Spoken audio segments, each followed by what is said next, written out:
Hi, everybody.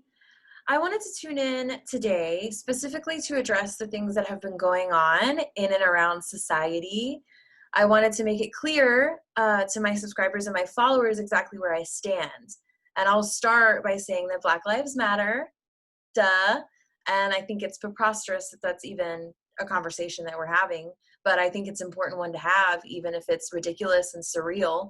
And I do know, based on the way that I was raised and grew up, that it is important to say that Black Lives Matter because there are people that don't believe that, which is bonkers and sad.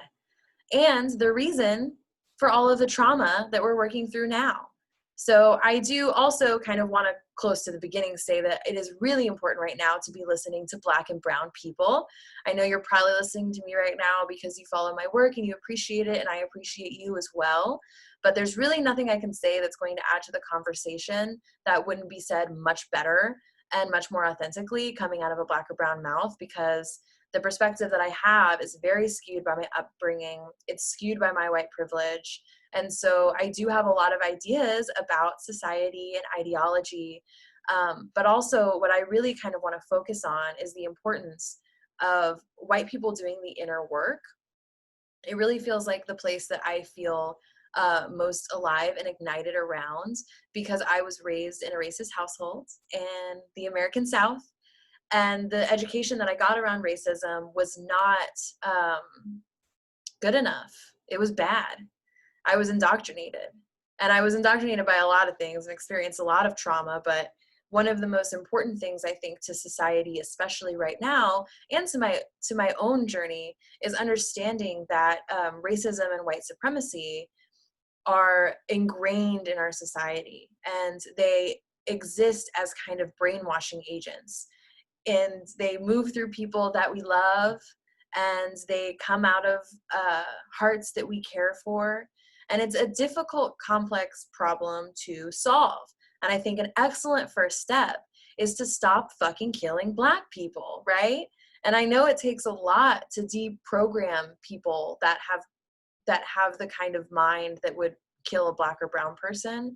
And I know that that work's not going to come easily. And I especially know that it's not going to come if we don't burn shit to the ground, right? Like, I think that, in the spiritual community, everyone was talking mad shit about how it was going to go down this year. 2020 is the year, revolution's coming. We're going to level up, right? And I think that there was kind of this way that people that had the scorched earth mentality kind of got like took the piss a little on how much they wanted to see the world burn so that new institutions could rise. But it's almost a little prophetic, because I really don't believe that, and this is a personal belief, that these institutions can change. I really don't. I think that we can change.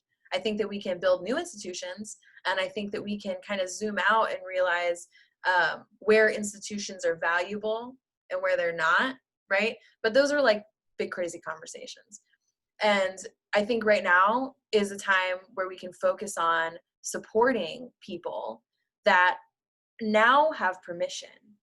That's the beauty of this, is we have the opportunity as white people to give Black people permission to grieve the loss of their family, to grieve the loss of their community, to grieve the trauma that they have undergone at the hands of white supremacy, particularly the arm of white supremacy that is the police department in every fucking place in this nation. And so that opportunity comes with a lot of heavy feelings, right? And I'm not going to say that it's easy for white people, because it's not. It is easier to be white, like in general, but right now might be like the first hard moment you've ever had in your life, right? Or one of the hardest things you've ever experienced is going inside of you and finding out, where does racism live in me? Where does white supremacy live in me? And what can I do to unlearn that and heal the pain of it? Because it kind of sucks how painful it is, right? When we wake up to it and we realize, like, oh my God, the textbooks were fucking wrong. My parents lied to me. I witnessed violence. I witnessed covert violence. I witnessed all of these covert signs of white supremacy. And not only did it happen to me before I knew any better, it happened to me without my permission. And I didn't learn about it until like just now, right? No matter when that moment was, that moment fucking sucks, right? It's hard. It's a hard moment. And then it's also hard to go through, journal about all of the times that you've been racist yourself, journal about the times that people in your life committed racism right in front of you, right? And sort of release this feeling that we have, that everything's going to be perfect, and release this privilege that we have to ignore stuff like this. And I think that, you know, if you want to just start in one place, you could just start with not ignoring it. You know what I mean? You could start by, you know, taking time to feel the feelings. Definitely dose out your social media use, because it's hard, right? It's hard to consume it all at once. And I think that that's another place of empathy. You know, I've even said like, oh my gosh, it's so hard right now, right? And it's like, Black people have endured generation after generation after generation after generation after generation. It went on for a long time of abuse and trauma and discrimination. And they were used even before America as labor to create everything that we see here, right? And it doesn't even serve them. Of course, these institutions can go fuck themselves, right? The people that built this shit are getting the short end of the stick, and it's really unfortunate. And I think that what we can kind of remind ourselves when we think about, especially as a white person, that shit's hard right now. Shit's not hard right now. Shit has been really hard. And our ignorance of that has made it harder. And that's where the pain starts to come in, right? And you can grieve for yourself. You can do it with a trusted friends. Journaling, I think, is really good, as I mentioned. Contemplation, meditation, trying to get into flow states by like working out or dancing, and just kind of set your intention, saying to yourself, like, because racism's a wound and it hurts everybody, right? It hurts that someone taught you wrong. It hurts that someone taught you evil and you didn't even know, right? And so if you can set your intention on realizing and healing that, then all that other stuff about changing your behavior, changing the institutions, changing the way you work, changing the way you date, all of those things will start to come a little bit easier if you can work on the pain and the anger, right?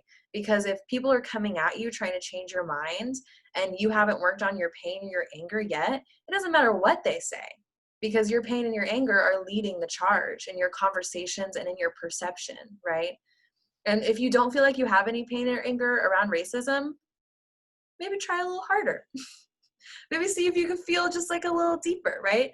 Because it is a painful thing. And even if you're some kind of person who's never, you know, thought a racist thought in their life, which is difficult for someone in the American South that's been programmed, then there is a place where you can kind of access empathy in a really deep way to feel the pain that other people are feeling.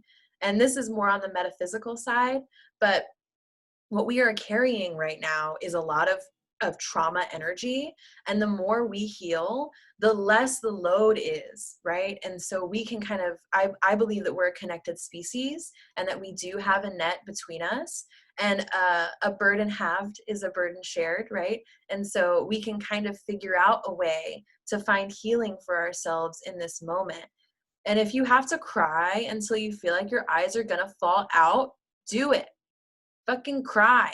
I know I talk about it a lot, but I really do feel like just feeling the pain of the moment right now, allowing yourself 5, 10, 20, 30 minutes to cry, and then you can put it on a shelf. You can come back to it later. I think that that's a really important part of healing as well, because it gives us something physical and tangible to feel in our body. It gives us the shake. It gives us the release. It gives us the salt water, right? And we can kind of tap in to the parts of the feeling that are painful. And what we find when we do that is we uncover more knowledge about ourselves. We notice paths opening up in front of us to a better life. And some of us are on a soul journey right now. And I think that that's one of the benefits of having a spiritual practice, is that, you know, a lot of the people that I know and I communicate with do believe that they're here for a reason. And I've never met anyone who believes they're on a soul journey that didn't think it was for the benefit of all humankind. You know what I mean? There's very rarely like a soul journey to collect a bunch of sneakers, right? Soul journeys are normally, in my experience, to elevate humanity.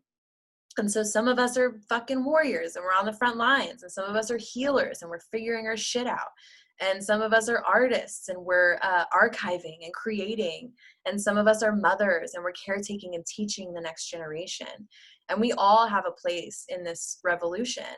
And even though I hate to see violence, and you know, there's a lot of feelings I have about that, I understand the necessity for it. And even in the midst of how difficult this time is for so many people, I am blessed to be here during this time. And I really, really want to end racism within my generation. And I don't see any other path to that than rebellion and violent protest. So that's where I stand on that. And I think that, you know, white women in spirituality get to kind of ignore stuff like this and not say anything for risk of, you know, getting canceled or being wrong. Or like in my case, I never want to say anything that hurts anyone's feelings or deters anyone from self-actualizing, right? But we are confronted with the responsibility in this moment with the internet. Everyone is following somebody and somebody's always following you. And I think it's important to put our voices in the space and acknowledge the places that we have room to grow, for sure. And I think that in the spiritual community, it can be really easy to not acknowledge white supremacy or racism because it's not high vibe and it's like not positive or whatever. And I mean, yeah, racism does operate at a very low vibration. That's the whole fucking point, is it's pulling down. But it's pulling Black people down, and we cannot heal this world unless we save Black lives, until we acknowledge that Black lives matter and that Black people deserve to self-actualize and spiritually seek just as much as white people do, right?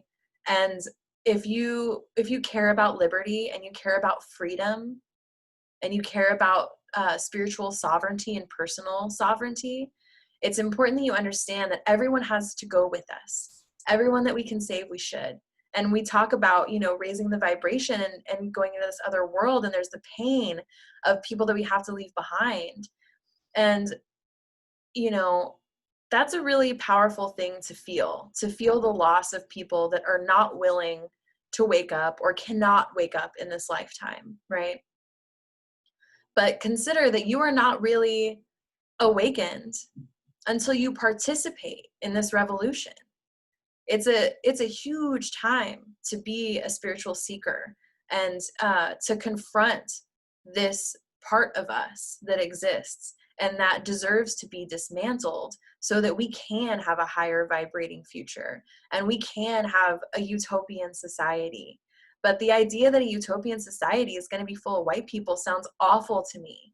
It sounds disgusting that we would lose more Black people due not even to direct evil, but to the complacency that is so easy to fall into. That low vibration that's just like, boom, relaxing, right?